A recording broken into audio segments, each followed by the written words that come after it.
Bon dia d'Històrics, ja està en marxa la 34a edició del torneig del futbol català i de moment, Roger Sánchez, ens ho estem passant bé. Ha valgut molt la pena el primer dia, aquest dilluns, en què el Badalona, el vigent campió de les dues últimes edicions, ha accedit a semifinals en un triangular molt disputat i això que hi havia 3 equips, un de cada categoria.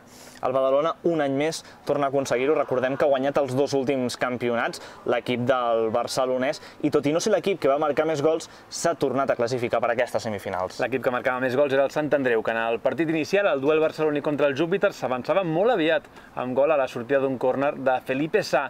El Júpiter, tot i la diferència de categoria, ha estat valent, va ser valent aquest dilluns, tot i que el Sant Andreu tenia el domini i matava el partit al tram final amb el gol de Josu Rodríguez.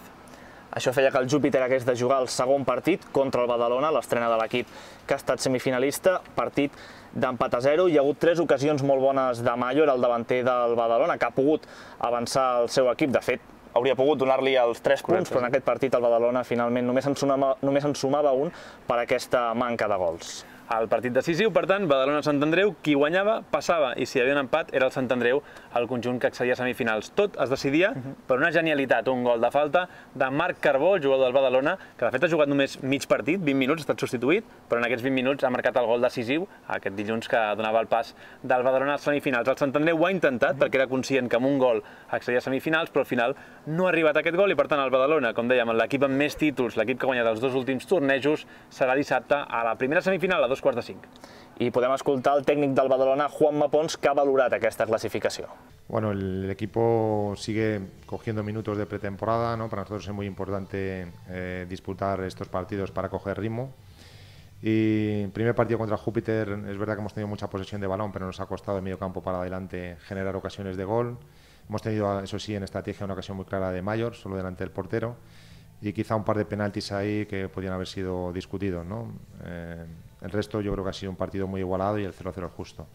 Y luego con el San Andreu creo que hemos declinado un poquito la balanza hacia nuestra parte, tanto a nivel de posesión como de ocasiones de gol, con lo cual yo creo que el pase a semifinales es justo.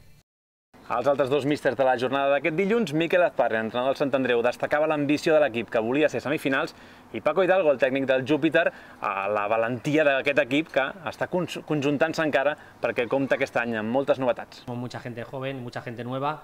Y bueno, creo que el primer partido nos ha pasado o por la calor, no nos hemos acabado de encontrar en ningún momento, muy desajustado. La segunda parte, el segundo equipo que hemos sacado contra Badalona, que las expectativas, bueno, siendo un segunda B nosotros, el equipo creo que lo ha cogido con más ganas, hemos estado mejor puestos en el campo y creo que la igualdad dentro de lo que te digo, de la altura a la que estamos y faltándonos los jugadores que nos faltaban.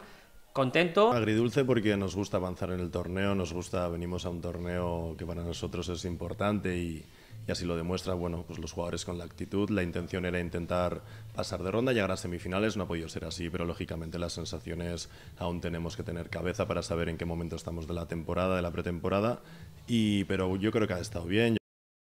I aquest dimarts comença ja la segona jornada d'aquest torneig dels històrics. Ho farà amb el Vilassar de Mar, el Vilafranca i el Lleida Esportiu. El Lleida, un equip que debuta en aquest torneig. El primer partit entre Vilafranca i Vilassar de Mar i el segon i el tercer entraran a escena el Lleida Esportiu. Debuta el torneig i de fet també és el primer equip de les comarques lleidatanes que juga al torneig. Serà, per tant, el primer cop en què el torneig haurà tingut convidats de totes les demarcacions. Gironins i tarragonins ja n'hem tingut, Escó, Llagostera i Peralada, i el Lleida Esportiu debutarà aquest mateix dimarts. Ho veurem aquí a partir de les 6. Exacte, qui vulgui veure-ho, que no ho dubti, que vingui al municipal del Guinardó a partir de les 6 de la tarda.